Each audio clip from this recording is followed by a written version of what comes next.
First ఈ live in relationship ఒక అంటువ్యాధిలాగా తయారైంది ఇప్పుడు. హ్మ్. ఇప్పుడు చాలామంది అమ్మాయిలు నాకు తెలిసిన ఫ్రెండ్స్ వాళ్ళ ఇళ్ళల్లో కూడా జరిగాయి. ఇంకా ఇది చాలా దారుణం అనమాట. పేరెంట్స్ ఏమో ఒక పక్క నుంచి బాధపడుతున్నారు. ఒక పక్క హ్మ్. నుంచి పరువు పోతుందని బాధపడుతున్నారు.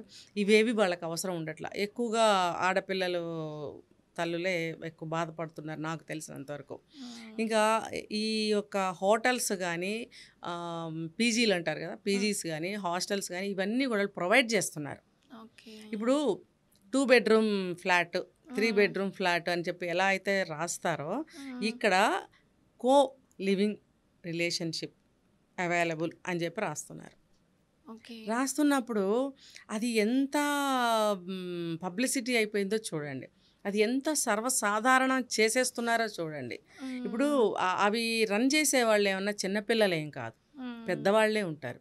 పెద్దవాళ్ళు అయ్యుండి ఇలాంటి బిజినెస్‌లని యూత్‌కి ఎందుకు ఎంకరేజ్ చేస్తున్నారు? మనీ. డబ్బులు. Money, money, money. ఈ డబ్బుతోనే అన్నీ ముడిపడి ఉన్నాయి వాళ్ళకి. డబ్బు ముందు ఎటువంటి పనైనా చేయొచ్చు. తప్పు లేదు అన్న స్థాయికి దిగజారారా? ఎదిగారా?